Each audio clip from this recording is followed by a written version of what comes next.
Hi, everyone. Welcome. I hope you guys had a great week. Today, we are diving into the book of Proverbs.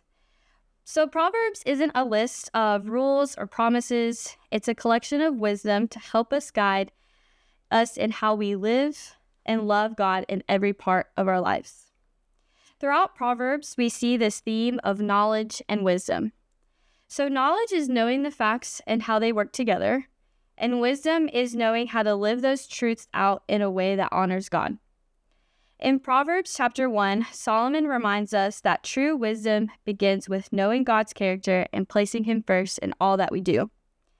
And in Proverbs 2, Solomon talks about the value of wisdom. And then in chapter 3, he shows us that wisdom truly begins with trusting in the Lord. What stood out to me in these three chapters is found in Proverbs chapter 3, verses 5 through 6. Let's read it together. Trust in the Lord with all your heart, and do not lean on your own understanding. In all your ways acknowledge Him, and He will make straight your paths. If you know me, then you know that I love to plan. There's something special about watching all the little details come together to make the event come to life. It's also one of my favorite things about God's character is that He too is a planner. He's careful, He's intentional, and thoughtful with every detail. Nothing is overlooked and everything serves a purpose.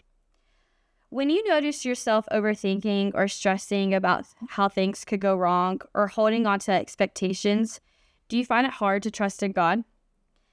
I often find myself holding on to expectations, how I think my friendship should unfold, where my career is headed, what my future marriage will look like, or even the parent I hope to be one day. And when our lives don't go as we expect, we find ourselves clinging on to our own understanding instead of trusting in God's timing and wisdom.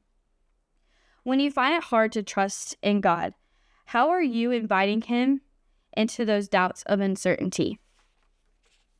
This passage in Proverbs gently reminds us to let go of our control and shift our mindset to trust. Surrendering our dreams, our plans, our expectations to God isn't letting go of hope, it's trusting His greater perspective. Even my best laid plans can't compare to the magnificent wisdom of God's plan.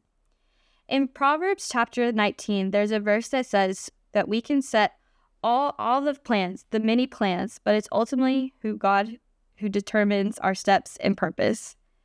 When we dive into Scripture and devote ourselves to the Word, we cancel out what the world says.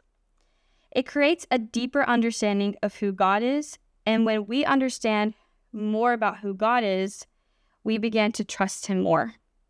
As you go through your week, I encourage you to spend time with Jesus and be in the Word. And by doing so, you will have strength, clarity, and peace to the unknown. And as you pray to Jesus, invite Him into those plans, your desires, your fears, your expectations. Trust that God is sovereign and that He is in control. I hope you have a restful weekend and that you'll join us this Sunday at church as we come together to encourage one another in the Lord.